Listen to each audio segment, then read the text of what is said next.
our amazing series, we go under the theme, The World After COVID-19, where we speak about AI after COVID-19. And today, as you all know, is a session on 20 sessions going on the next 4.5 months that we all know is some very, very important month for all over the world. This session today will be around the world after COVID, supply chain management, and cybersecurity. Before I introduce the speakers, I do want to give a little bit of update. For you who have been on the session earlier this week, you know that I'm located in Denmark, in Copenhagen, and Denmark, you know the 4 phases. We just take them one more time.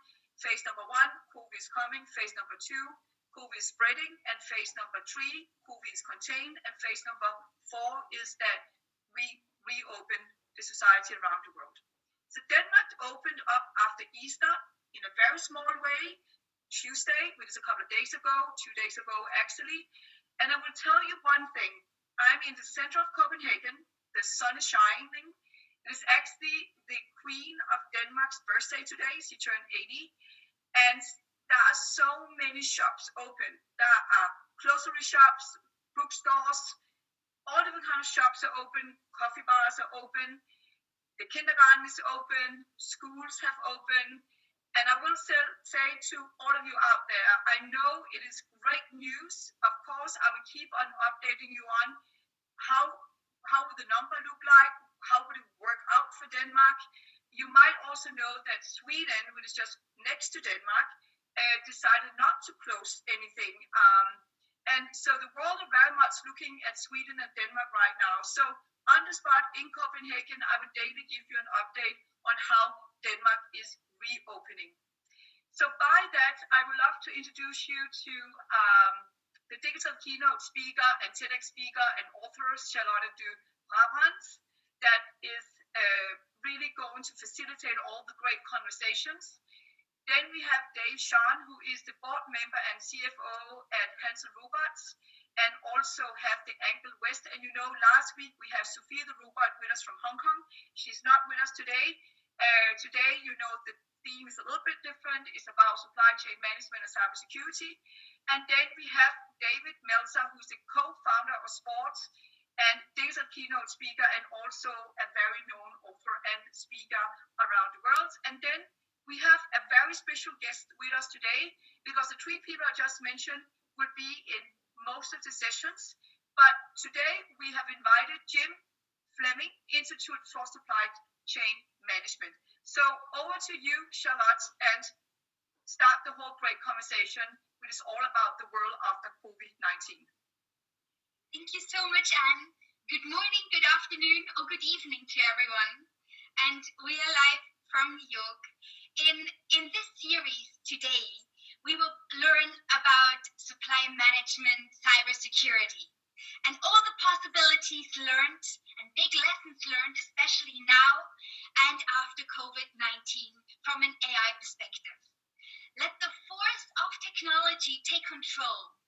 Learn how to contribute to a new powerful world, helping people increase their awareness so they'll be able to leverage technology to its greatest advantage instead of letting technology use them. Businesses nowadays are connected through the World Wide Web of global supply chains, and the behavior of large companies impacts those working at the bottom of these supply chains. Companies around the world are closing shops, canceling orders, stopping production.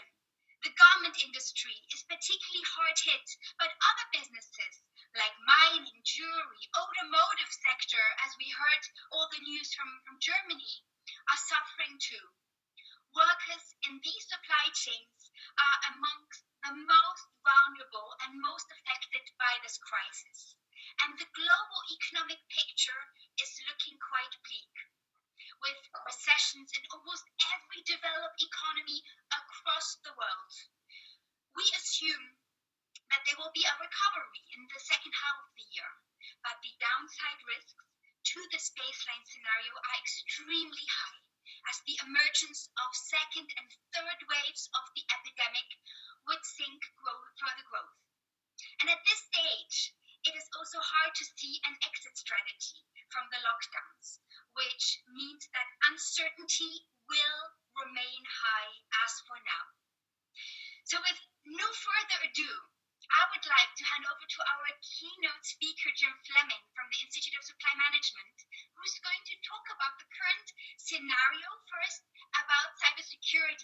how that is truly impacting us currently in every home office.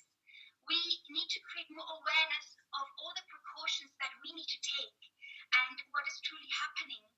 What are the weak spots in this whole digital technology, and how can we learn and how can we be more prepared? So I would like to hand over to Jim, and then we will continue with the Q&A. Thank you, Charlotte. And I really am honored to be able to speak here today because, the world of supply chain all of a sudden has taken on a new meaning to so many people throughout the world. We're all impacted, whether it be the employment we have, all the way down into the items we're trying to buy at the grocery store. And so what we're going to do today is talk a little bit about supply management. We're going to start really with the reference point around our ecosystem, the technology that's involved, artificial intelligence, things that continue to emerge, and how are we going to be impacted, just even from something that people sometimes don't think about, but cybersecurity. So there is significant risk going forward. And what we're going to do is really be able to kind of talk a little bit about some things we can do in order to try to get things or keep things under control. So to start with, an ecosystem within supply management is nothing more than a network of organizations, people, information, and resources. And this is a function of really trying to make sure that we're developing, making, or moving products and services from our suppliers to our customers. And in the ongoing world, we're becoming more technologically interdependent on items across the entire globe. So artificial intelligence is playing a significant role in the evolution of the supply management or the supply chain. Internet of Things. We are looking at, I think, the latest statistic, we're going to have 26 billion connected items or sensors over, throughout the global world or the global economy that are going to be able to sense and make decisions. Robotic process automation, enterprise resource planning systems. All of these things allow us to be connected, yet they also allow us to be vulnerable. So, when we kind of step back and we say, what is the crises that we're up against? And to kind of put it a little bit in perspective, within the supply chain, the global supply chain, today there are approximately 450 million people. And this is individuals, this isn't the end state consumer. This is individual that goes into procuring, into making, into delivering, into shipping. All of these different elements are dependent on a significant amount of people. Yet most factories, in a recent ISM survey that went out, global research, factories are sitting at about 50% capacity. So we have this entire network, but they're starting to slowly shut down. Charlotte had mentioned around the global economy, we're sitting at about, the recent statistic shows that within the top 20 countries, 17 of the 20 are predicted to be in recessionary this year. And that's changed over the last 3 months. We were going to be in a growth rate, and now we're looking to be in a decline. And the biggest thing that's probably scary is that 92% of small and medium businesses are sitting on approximately 3 months or less of cash reserves. So their ability to weather the storm, depending on how long it goes, is going to be a function of how successful we are coming back online. So what happens? In this time of the COVID-19, a couple things have emerged. One is that the cyber criminals are seeing opportunity. And what they're doing is they're tapping into the anxiety, the confusion, and the fear of individuals that are now part of this world and this new, order that we're kind of dealing with. We're working from home. Many of us haven't done this before. So now we're online, we're getting, emails, the phishing emails have gone up 700% in the last 2 months. We're looking at the amount of attacks using the World Health Organization, who is supposed to be an organization that helps people. They're tapping into that link, and they're going out to individuals to say, help is here, here's how you can donate. Those attacks have doubled. The second thing that is scary is that, we're going to be dealing with a lot of suppliers that are also part of this ecosystem, and they're either available in a country that is either open or not open, and they may be going out of business. So we're going to have to be dealing with qualifying new suppliers in this ecosystem. So what do we have as far as a couple incidents? Well, what's really interesting is there's three main causes of cybersecurity issues. The first one happens to be security breach or data breach. And the most recent one, I think we can all remember, and we're part of right now on this network, is Zoom. Zoom is dealing with cybersecurity. What's interesting is our CEO just published some statistics. They went from having 10 million users in 2019 to 200 million users in March 2020. So that's a 20-fold increase in less than 3 months. They weren't ready. The system wasn't enabled to, take on that kind of volume. The other thing, we think about, technology. Target, back a few years, they actually they had a data breach that globally impacted 1,800 stores. It had impacted 40,000 customers and their credit cards, and it took a toll of $61 million to get it settled. Now, how did this occur? They had a third-party supplier that was a heating, ventilation, and AC supplier that the cyber criminals got into their network that leaked into the target network. So they're very crafty. What they're doing is they're looking for the weak link. And the more we continue to integrate our suppliers into our ecosystem and technology, the more there is opportunity for the people not following protocol, not having the technology available to protect themselves. It's 10 o'clock. Espionage or ransomware. We continue to see this where people are having their information basically, kidnapped to nothing more than a degree. There was a WannaCry ransomware a couple years ago. 1 million computers, 150 countries. It was billions of dollars worth of impact. And oh, by the way, it could have been prevented had individuals updated their Microsoft patch within their software.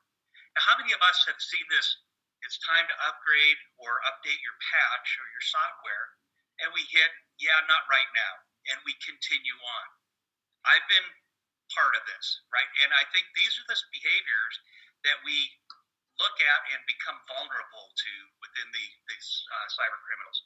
And then one of the other biggest ones, errors and mistakes by employees.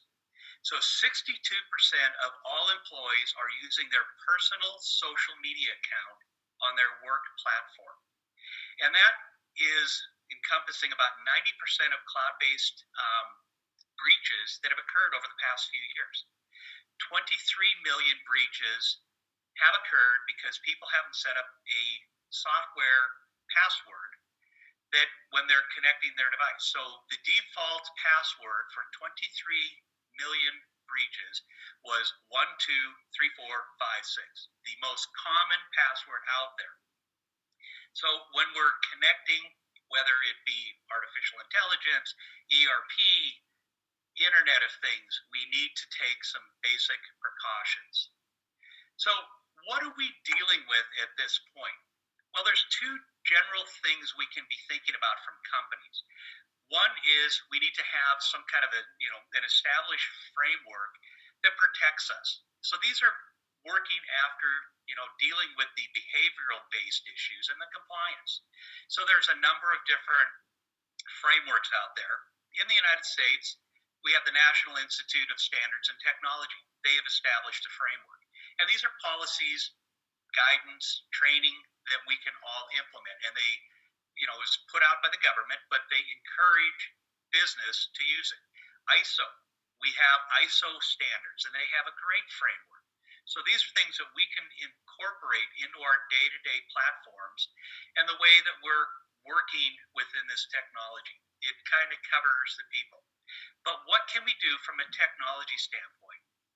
Well, there's three leading areas that there is a lot of hope that as we go forward with our, the connectedness in the ecosystem, that we can start making impact. So artificial intelligence and deep learning happen to be one of the biggest things that are going on right now. We have computer systems that are monitoring devices, they're monitoring connectedness, they're monitoring passwords, they're starting to kick out what are things that are abnormal in the system and finding those patterns and bringing it to the attention of the owner prior to it becoming a problem. The second thing from artificial intelligence, behavioral analytics. This is software that is monitoring the behavior and patterns and looking for what are leading trends that are coming forward that can flag a problem before it becomes a problem. And then the last one we're hearing a lot about is blockchain. So all of these are going to continue to move forward. They're going to make our world a better place, and they're going to really help protect us as we continue to become engaged in this new environment.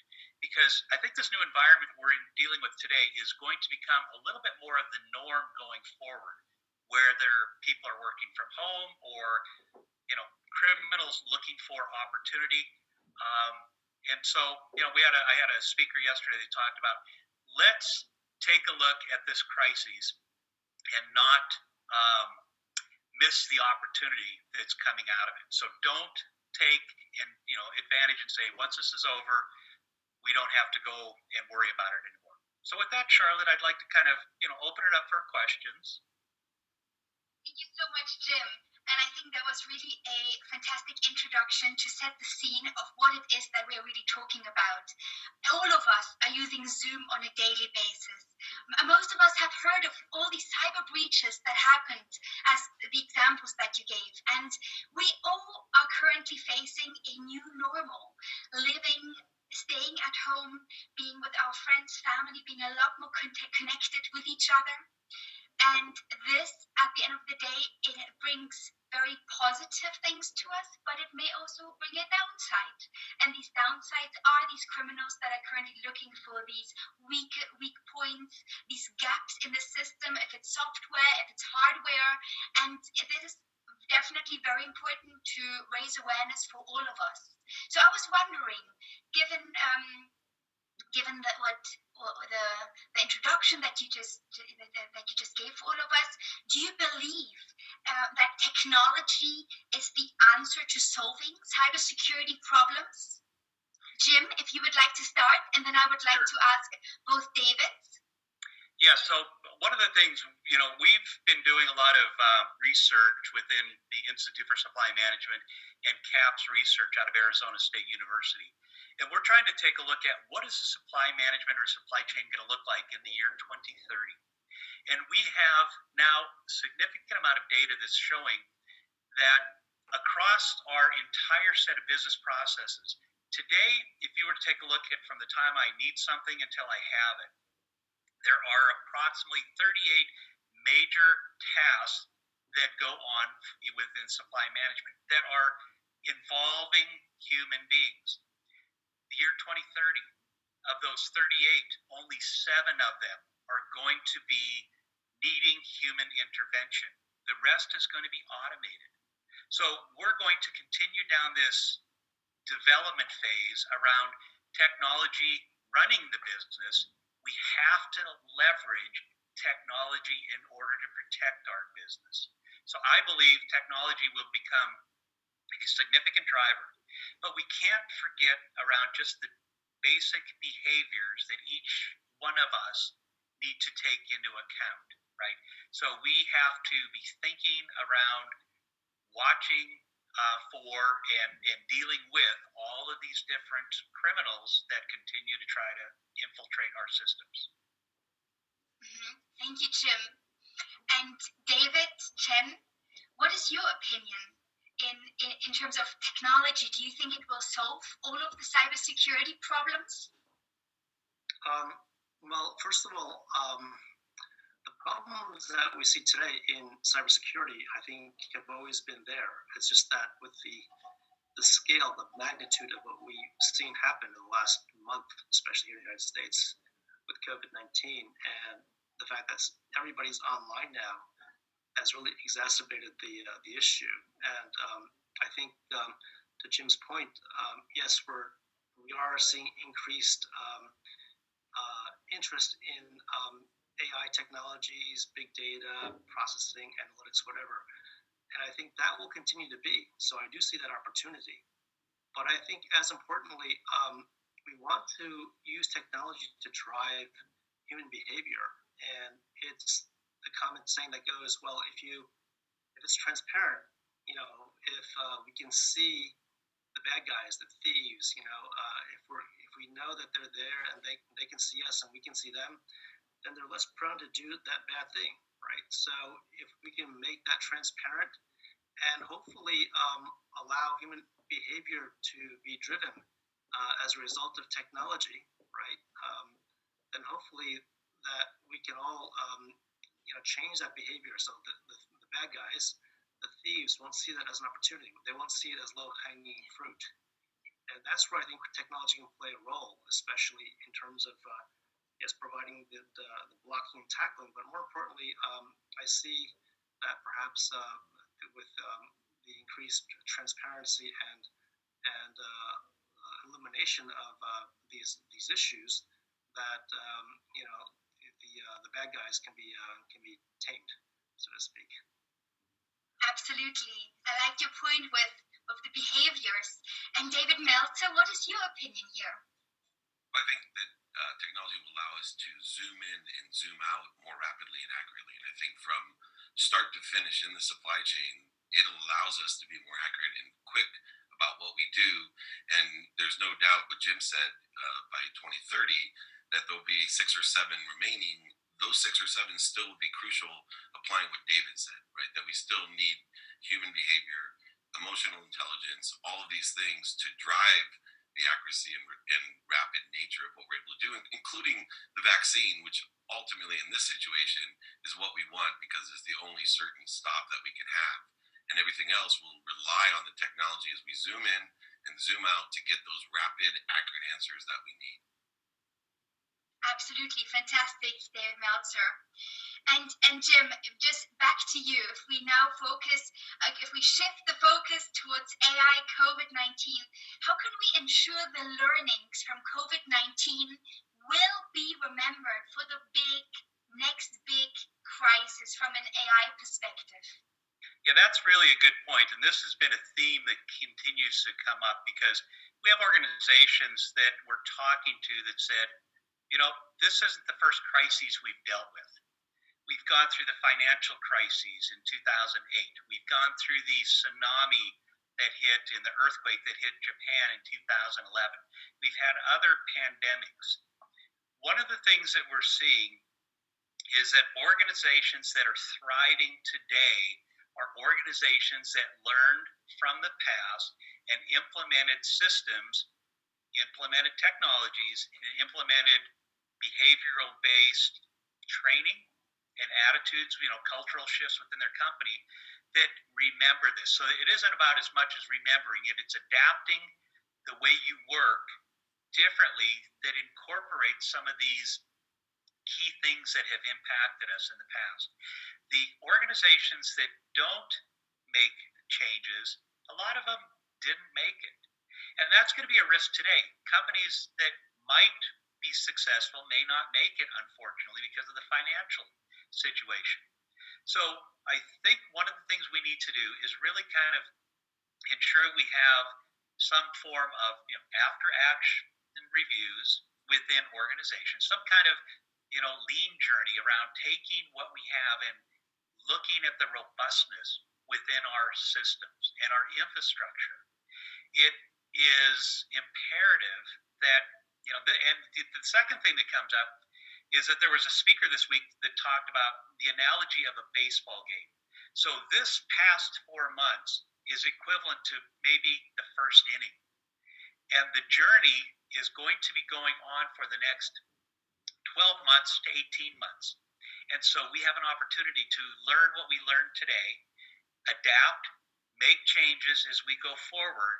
And again, I think the successful organizations are the ones that incorporate organizational learning and thrive in this kind of, environment. And that may sound harsh, but, thriving in crises is really going to guarantee your success in the future.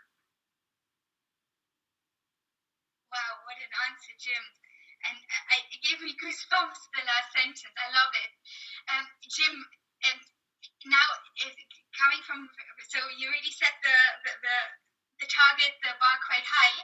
David Chen, what do you have to say for that? Yeah, I agree. I mean, you look at forms of technology and how it's evolved to stop criminal behavior, right? I mean, you think back decades ago. I mean, we had armed robberies of banks. I mean, because the robbers, the thieves know that was going forward for the next 24 months and next several years, in fact. The question is, how can we as technologists stay ahead of the curve to foresee what may come around the curve in terms of what people who are nefarious may or may not do, actually, right? So the question is, how can we as technologists kind of foresee that and prepare ourselves and stay ahead of the curve and build that infrastructure and build that behavior so that, when there are people out there that are behaving badly, that can be mitigated, that can be addressed when that time comes. So I think actually now is a time of opportunity to actually really examine introspection about what are some of the holes in our security systems, and use the tools that we have, AI, big data, algorithms, to be able to address some of these concerns going forward. Thank you, David Chen. And David Meltzer, in your opinion, how can we ensure learnings from COVID-19 and that they will be remembered for the next big crisis going forward? Now, using the baseball analogy, the third hitter is usually the best hitter. I think we have the order wrong, so I may have to reorganize it with such strong answers. It's really interesting when you talk about remembering in human nature. We have to do two things. One, we need to study history, because regardless, unless we can figure out technology of creating an egoectomy, people will forget everything. Life is about lessons. They keep on coming. They keep on forgetting them, even though they have access to answers, the ones that they don't even have answers to yet. So one, we have to study history and learn from that history and apply it to what has happened today. And then two, everybody needs to read Anne's book, because we have to study the future. And if you look at all of science fiction and looking towards the future, once again, you can see how human nature transcends all types of technology. Remember, at one time, the wheel was a technology the same as Sophia the robot. It was that remarkable to people. And so if we study human nature, hopefully we can use AI and technology in order to incorporate some sort of mechanism to remember the lessons that we've learned. And I think it goes well beyond just COVID-19. Thank you, David Meltzer. Fantastic answer. And Jim, back to you. Do you think AI, will it help cyber legislations to go far enough and stop these problems? I know over the past years, the UN, different countries, they have implemented GDPR, and it was very big in Europe just a couple of years ago when it really came out. So all of these cyber legislations that are really working on a global level now, do you think that will stop the problem? That's an interesting one, because there are, you can take a look at some of these websites and look at what is the global legislation across the world. And countries continue to try to learn from what is going on, set standards within their country. But the if you were to take a look at the map, and we didn't, really talk about that today, there are, I think it's on the World Health Organization website, showing different regions of the world that have embedded legislation to try to prevent this. And some of the more developed countries are down the path much further. They have implemented, they are trying to establish some resources to reinforce, and they're actually getting some wins. But then you look at other portions of the world that have little to no legislation. And unfortunately, because we are connected in this global World Wide Web, everybody has access. So I might have legislation in my region, but the person that's on the same network possibly is residing in a country that has little to no legislation. So I think it is something along the line of AI has the opportunity to really start to fill those voids. And the thing is amazing when you take a look at some of the advances within artificial intelligence. They are making inroads around trying to analyze the data that exists within the data sphere and trying to discover patterns and put in place, firewalls or systems that can prevent some of this. So yes, we will have legislation. Yes, it's going to help, but I think it's AI and some other technology that's going to help weed out the weak link or the countries that are creating this vulnerability within the supply chain. Thank you, Jim. And David Chen? Yeah, as we've seen throughout history, it's always that regulations in many regards lags technology. So the technologists are always a step ahead. And if you look at the technologists, while they're mindful of regulation, I think it's more about how the technology can be value added. And I think that going forward, what we're going to see really is that the world increasingly becomes borderless. And yes, we can have regulations for the USA or China or Russia, pick your handful of countries. But I think look at the fact that we're on this call and we're all around the world, different places, right? It's borderless, right? So irregardless of regulations, technology will penetrate that. And the question is, if we're technologists that are mindful of this phenomenon that's happening, and how do we develop systems that will behave in a way that espouses good behavior. And I think the borders that we've created geographically were created by ourselves, by mankind, a century ago, and those borders are now very secure physically. But you look at how things can cross borders, whether it's a virus like we see right now, or technology. So I think regulations are important, but I think it is up to us as technologists to kind of think ahead of the curve again. Thank you, David Chen. And David Meltzer, do you believe AI will help cyber legislations to stop these cyber breaches and problems from happening? I think it not only helps, but it affects it, meaning it is the reflection. Legislation would be the reflection or the reaction to technology and the effects of technology. So legislation is progress. It's not perfection.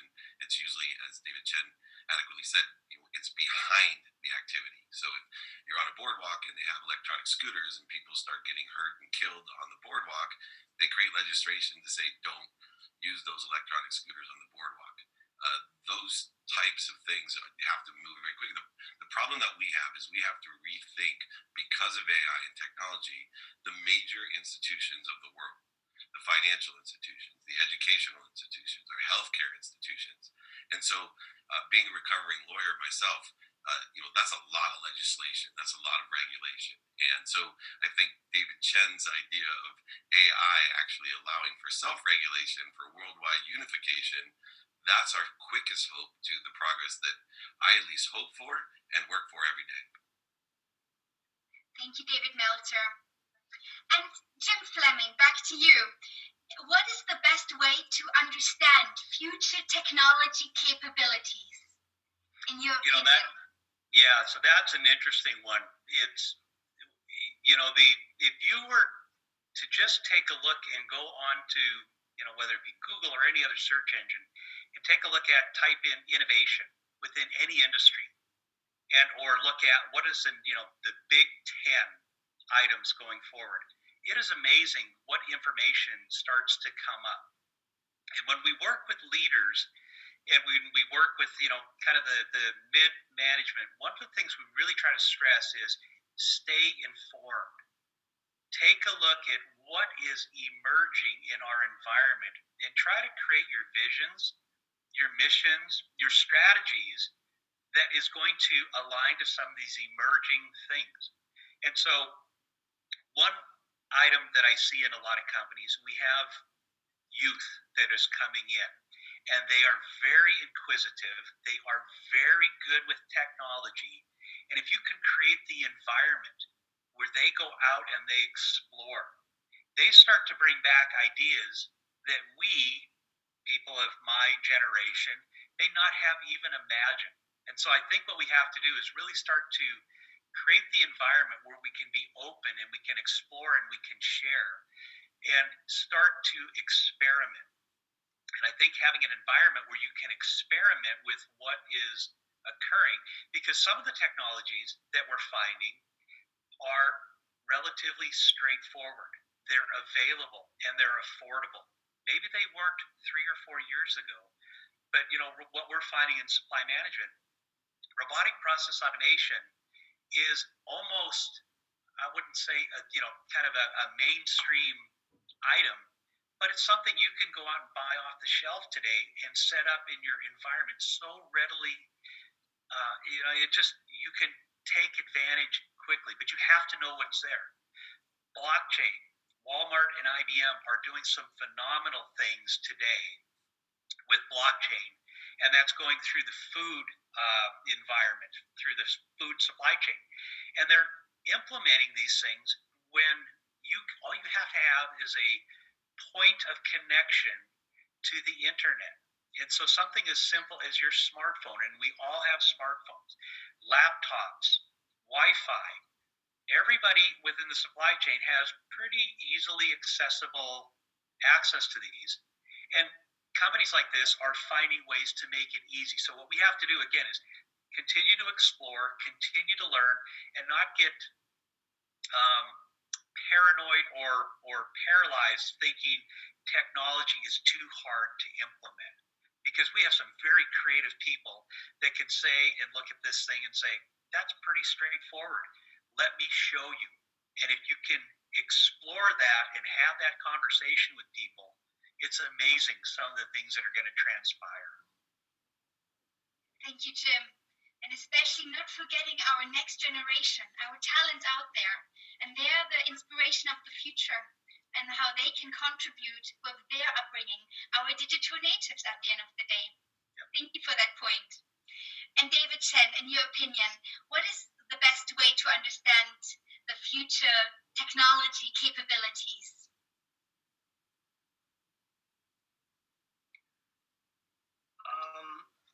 Well, I draw upon my experience as a product developer way back, and we were always going for these moonshots, things that were not possible in the eyes of many people. But I think it's up to the people who have a vision for what the future can be in terms of imagination. And I refer back to Anne's book about science fiction and innovation. And if we have a large goal, then we can break that down, and we have the tools now. The tools have evolved over the last several decades, and I think that it behooves us to really think about how do we form the right teams, the right capabilities, and those teams, in my view, also include the younger generation. When I go to schools and present Sophia the robot, and even kids that are 12, 15 years old, I mean, they're a wealth of ideas because they don't know what the impossible means, right? Because they're thinking, well, they're in this world now of the internet and all these kind of crazy apps out there like TikTok and Instagram, etc. So this to them is the norm, right? Whereas for most of us growing up, it was like the telephone with the rotary dials and phone connected to a wire in the phone, and that was the norm. And technology has moved much faster than I think what we as humans have been able to comprehend or even accept as that interface, right? Because we are also interfacing to technology. And when kids start from a clean slate, and they don't have that legacy of things that have been programmed into their heads, right? Because we're programmed at middle age. Then they start from that clean slate, and then I think their brains are much more open to these ideas that could be fictional. But I think, again, if they were to take those ideas and work with guys and girls that were a bit more mature in their lives, then we can find a solution to implement them, probably.